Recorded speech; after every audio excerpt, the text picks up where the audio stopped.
Assalamualaikum warahmatullahi wabarakatuh. Kembali lagi di video aku, Ashraf Walik. Nah, di video kali ini sesuai judul dan thumbnail sudah teman-teman lihat. Yaps, kali ini aku kembali membuat video seputar UMPTKIN, yaitu cara belajar yang efektif berdasarkan pengalaman aku tahun kemarin untuk pejuang UMPTKIN tahun 2021. Alhamdulillah, akhirnya saya membuat video cara belajar efektif yang akan saya jelaskan nantinya. Video ini sudah banyak request dari teman-teman semua. Seperti, "Bang, aku bingung nih mulai belajarnya dari mana? Bang, kasih tips dong gimana cara belajar yang efektif sehingga Bang bisa lolos UMPTKIN tahun 2020 kemarin. Bang, kok aku makin hari kok makin down ya belajarnya? Kasih tips dong untuk belajarnya." Dan banyak lagi pertanyaan teman-teman di WhatsApp saya, di grup seputar UMPTKIN, dan sebagainya. Kayak merasa diteror gitu guys. Maka sebelum itu, teman-teman follow ya Instagram @seputar dan UMPTKIN, karena di situ ada tryout gratis, pembahasan soal, informasi seputar UMPTKIN lainnya. Dan teman-teman follow ya Instagram pribadi aku @ashrafwalik19. Dan jangan lupa like video ini, komen, dan subscribe channel ini supaya semakin berkembang. Dan jangan lupa hidupkan notifikasinya dan share video ini ke medsos yang kalian punya. Langsung aja ke videonya ya guys. Enjoy it. Oke, langsung aja ke tips yang pertama agar belajar teman-teman lebih efektif, yaitu kenali cara belajar teman-teman. Nah, setiap orang pasti cara belajarnya berbeda-beda ya. Di sini saya menjelaskan dulu apa aja tipe-tipe orang belajar yang ada di luar sana atau diri kita sendiri. Jadi, tipe belajar yang pertama yaitu visual. Apa sih visual itu, Bang? Nah, jadi visual ini adalah tipe orang belajar yaitu membaca, lalu dia menghafal materi-materi ujiannya. Nah, sehingga saat ujian nantinya dia mengingat jawabannya itu terletak katanya ada di sebelah kanan paling atas. Nah, jadi seperti itu. Jadi visual ini dia membaca materi lalu dia menghafalnya dengan sendiri, bukan cara memahami. Kemudian tipe belajar yang kedua yaitu auditory. Nah, di sini lebih menerapkan ke orang yang menjelaskan, jadi dia itu lebih memahami. Maksudnya gini, misalnya saya memahami pembelajaran tersebut jika orang itu menjelaskan materinya ke saya. Jadi tipe auditory ini tidak bisa memahami ketika dia membaca sendiri. Dia harus membutuhkan orang lain yang menjelaskan materi, lalu barulah dia bisa mendengar atau menangkap dari pembicaraan orang tersebut. Misalnya yang menjelaskan dari guru, dosen, atau teman kamu, menjelaskan video yang ada di YouTube seperti ini, dan lain sebagainya. Jadi, auditory ini lebih menerapkan memahami materi secara pendengaran ya.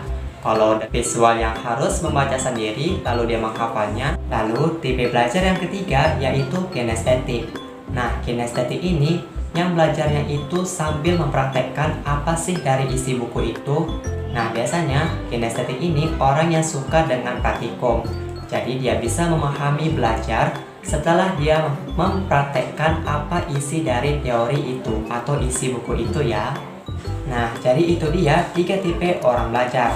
Coba deh teman-teman komen di bawah, apakah teman-teman tipe belajarnya visual, auditory, atau kinestetik nih.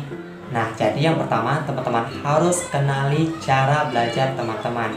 Setelah teman-teman memahami 3 tipe tersebut, maka teman-teman harus wajib melakukannya ya. Tips yang kedua yaitu sediakan waktu untuk belajar, bukan harus menunggu waktu luang. Nah, saran aku ya, teman-teman bisa buat jadwal belajar harian. Kalau aku tahun kemarin itu belajarnya mulai dari siang, dari jam setengah 2 sampai jam 3, itu siangnya. Lalu dilanjutkan dengan ba'da asar jam 4:15 sampai jam setengah 6. Lalu dilanjutkan dengan malam, belajarnya setelah isya atau setelah tarawih. Nah, jadi teman-teman harus belajar ya minimalnya 2 jam dalam sehari ya. Jadwal belajar harian yang sudah teman-teman atur tadi, lalu teman-teman tulis ya di kertas, lalu ditempelkan di dinding meja belajar kalian ya, supaya teman-teman tidak lupa dengan belajar. Di Di sini saya tidak menyarankan ke teman-teman untuk sistem belajarnya yaitu sistem kabut semalam atau SKS. Maksudnya gini, misalnya teman-teman ujiannya tanggal 24 Mei ini, lalu teman-teman malamnya itu baru mulai belajar. Kenapa saya tidak menyarankan? Karena malam itu kita mengeluarkan banyak tenaga, menguras tenaga dari malam hingga pagi, sehingga paginya itu kita sudah merasa lemas, pusing, oleng, dan sebagainya, yang akhirnya itu mengganggu kesehatan kita, sehingga kita tidak bisa melakukan fokus untuk menjawab ujian soalnya. Jadi tips yang kedua ini teman-teman harus menyediakan waktu untuk belajar, karena belajar adalah proses memahami, bukan menghafal. Ketika teman-teman memahami, walaupun soal ujiannya sangat berbeda, insya Allah teman-teman bisa menjawabnya. Namun, ketika teman-teman menghafal, walaupun soalnya diputar sedikit saja, teman-teman sudah merasa pusing dan sebagainya. Jadi di sini saya menyarankan otak teman-teman beri waktu untuk memahami materi-materi sebelum ujian. Next, tips yang ketiga yaitu menjelaskan kembali materi kepada teman kamu atau orang lain. Misalnya, teman kamu yang namanya Budi mau bertanya ke kamu, cara jawab soal ini gimana sih? Bagaimana sih caranya? Lalu kamu jawab, caranya seperti ini loh, gini, makanya hasilnya seperti ini. Nah, dari situ jadinya teman-teman bisa mengasah kemampuan kamu untuk mengerti materi itu. Banyak sih yang bilang kalau kita menjelaskan cara jawab kepada orang yang bertanya kepada kita, maka ilmu kita akan berkurang. Nah, itu salah banget ya guys. Malahan, kalau kita menjelaskan materi kembali yang sudah kita dapatkan ke teman kamu atau orang lain, maka ilmu teman-teman semakin bertambah, jadinya semakin kuat, karena di sini teman-teman mengolah kembali atau mengulang kembali kemampuan yang sudah teman-teman dapatkan. Jadi jangan pelit ilmu ya teman-teman. Kalau teman kamu nggak ada yang mau mendengarin atau menyimak materi yang kamu jelaskan, teman-teman bisa menjelaskan materinya itu kepada diri kamu sendiri. Saya gitu juga kalau misalnya nggak ada teman atau nggak ada yang mendengarin materi yang saya jelaskan sendiri aja, ya kayak orang gila sih jadinya. Jadi intinya teman-teman jelaskan kembali ya materi yang sudah teman-teman dapatkan. Jika ada orang lain atau teman kamu yang bertanya, maka teman-teman jawab, yang jadinya teman-teman sudah tahu di mana perkembangan untuk memahami materi tersebut. Oke? Lanjut, tips yang keempat ini tidak kalah penting dari tips-tips sebelumnya, yaitu latihan soal. Nah, jadi ini tuh penting banget, teman-teman harus latihan soal sebanyak-banyaknya atau semaksimal mungkin. Misalnya, satu hari satu soal atau satu hari 3 soal lah maksimal banget. Jadi di sini teman-teman memahami sebanyak itu dari sini. Tapi kalau teman-teman ketemu soal baru lagi, teman-teman akan sedikit terkecoh. Nah, maka saya sarankan teman-teman mengerjakan soal dalam sehari itu sebanyak 3 lah maksimal banget. Jadi mulai sekarang teman-teman berlatih ya soalnya, entah satu hari satu soal atau 2, 3, 4, 5 dan sebagainya. Dan teman-teman kembali memahami latihan soal yang sudah teman-teman jawab. Nah, setelah teman-teman mengerjakan latihan soal, teman-teman bisa nih menguji diri kamu sudah sampai mana kemampuan kamu dengan cara mengikuti tryout. Nah, sekarang saya lagi mengadakan tryout gratis yang ketiga. Teman-teman bisa cek di Instagram @seputar.umptkyn ya, gratis loh, kapan lagi kan? Dan saran saya teman-teman bisa mengikuti tryout ini bukan dalam sehari ya, atau bisa juga kayak seperti sekali sepekan atau 2 kali sepekan. Pokoknya jangan setiap hari, itu akan kayak bingung jadinya guys.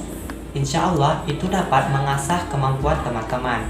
Ilmu teman-teman semakin bertambah, makin kuat mengenai materi itu. Jadi latihan soal sebanyak-banyaknya ya, jangan pernah bosan.